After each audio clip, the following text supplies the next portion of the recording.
तो दोस्तों इस वीडियो में मैं तुमको जो मूवी एक्सप्लेन करने वाला हूँ, इस मूवी की कहानी में 9 साल की बेटी और बहुत ही हरामी बाप आपस में गपागप करते हैं। मूवी का नाम है ऑर्फिन, जो कि 2009 में आई थी। और आइए ये वीडियो करते हैं स्टार्ट। हाँ भाई। मूवी की कहानी में दो मेन कैरेक्टर होते हैं जिनकी नई नई शादी हुई होती है। एक का नाम होता है जैक और उसकी वाइफ का नाम होता है कैट। और इन दोनों की शुरू में ही नहीं बनती है। क्यों नहीं बनती है? क्योंकि दोस्तों इसकी जो वाइफ होती है उसके पेट में जो बच्चा होता है वो एक हादसे की वजह से ख़त्म हो जाता है, मर जाता है। और इसका अफसोस इसकी माँ और उसके बाप दोनों को होता है। और इस चीज़ का दुख इन दोनों को बहुत ज़्यादा होता है और ये मूव ऑन नहीं कर पा रहे होते हैं। इसको लेके इसका जो बाप होता है और माँ होती है केट और जैक, ये फैसला करते हैं कि भाई मुझे एक और नया बच्चा अडॉप्ट करना चाहिए। वैसे दोस्तों इनके दो बेटे तो होते हैं, एक लड़का एक लड़की, पर फिर भी ये फैसला करते हैं नहीं, मुझे तीसरे की ज़रूरत है जो कि हमारी मरी हुई बेटी की ख्वाहिश पूरी कर सके। और इसी वजह से वो अनाथ आश्रम में जाते हैं और वहाँ पर उनको एक लड़की बहुत ज़्यादा पसंद आती है जिसका नाम होता है आर्थर। ये उससे बात करते हैं और उसको ये लड़की इतनी ज़्यादा पसंद आ जाती है कि भाई उससे कहते हैं कि अब तो हमें यही लड़की चाहिए। ये जो हमारी आर्थर जो कि मेन कैरेक्टर होती है इस मूवी में, इनको अंग्रेजी और पढ़ने का बहुत ज़्यादा शौक होता है। अब उसके बाद ये वापस घर पे आते हैं और शुरू में उसके साथ बहुत ही अच्छे से रहते हैं। पर जैक और केट का जो बेटा होता है वो एस्टर को बहुत ज़्यादा नफरत करता है, क्योंकि इसका जो सारा अटेंशन होता है इनके माता पिता का वो अपनी नई बेटी पर शिफ्ट हो जाता है और उसको कोई भाव नहीं देता है। और इसके मन ही मन में उसके लिए बहुत ज़्यादा नफरत आ जाती है।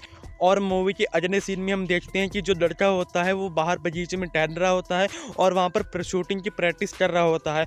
और वहाँ पर एक कबूतर को तीर मार देता है। अब वहाँ पर आर्थर जाती है और कहती है कि तुमने इससे क्यों मारा है, अब मारा है तो इसे तड़पाओ मत और इसे पूरी तरह से मार दो। हाँ दोस्तों, वो कबूतर को मार देता है। इसकी बाद इसके जो भाई होता है उसके लिए इसके अंदर नफरत और ज़रा बढ़ जाती है कि ये बहुत ही अत्याचारी है और किसी को नहीं छोड़ती।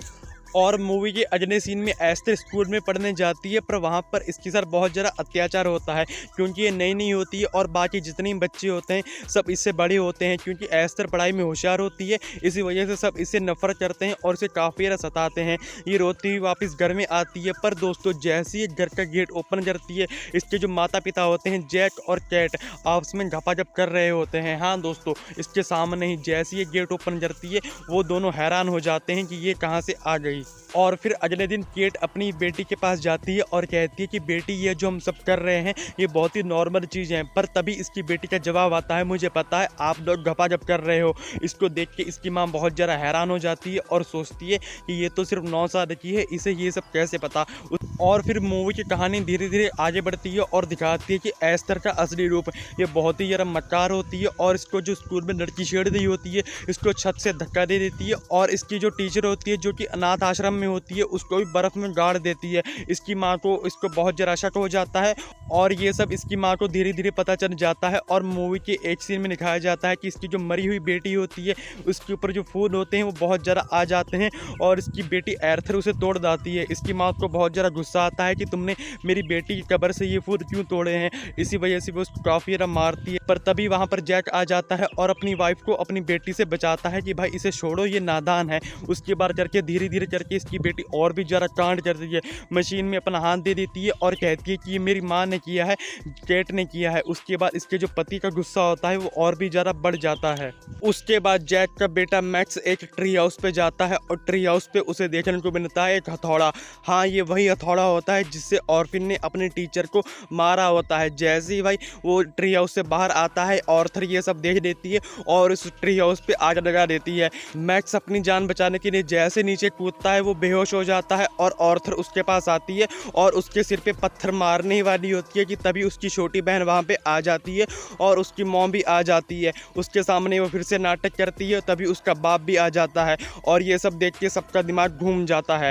उसके बाद ये पूरा परिवार अस्पताल में जाता है और केट को अपनी बेटी पर बहुत ज़्यादा गुस्सा आता है और उसे बहुत बुरी तरह से मारती है। इसके बाप का गुस्सा भाई आसमान फाड़ देता है और वो जैसे ही घर आता है और वहाँ पर कुछ दारू शारू पैग वैग मारता है, तभी इसकी बेटी वहाँ पर आती है छोटे कपड़े पहन के और अपने बाप को किस वगैरह करती है। इसका बाप भाई पहले तो मदहोश होता है, 2-4 चुम्मियाँ वो भी देता है, पर वो एकदम से कहता है नहीं तुम मेरी बेटी हो, मुझसे दूर रहो। इसकी बेटी बहुत कोशिश करती है, नहीं आओ हम सबको करना चाहिए जोर जोर, पर इसका बाप नहीं मानता है। इसके बाद एर्थर रो रो के अपने कमरे में आती है और भाई तभी इसकी जो माँ होती है कैट, उसको अस्पताल से फ़ोन आता है कि ये जो तुम्हारी बेटी है ये कोई 9 साल की बेटी नहीं है, इसकी उम्र 32 साल है और ये साइकियाट्री की मरीज़ है जिसने भाई पहले ही बहुत सारे खून किए हैं। उसके बाद देखने को मिलता है भाई हमारी मेन कैरेक्टर आर्थर का असली चेहरा। इसका चेहरा बहुत ही डरावना होता है और इसके अंदर एक ऐसी बीमारी होती है जिसकी वजह से ये बड़ी नहीं हो रही होती है। इसकी माँ भागते हुए घर आती है और भाई इसकी बेटी अपने बाप से संबंध ना बनाने की वजह से अपने बाप को ही मार देती है।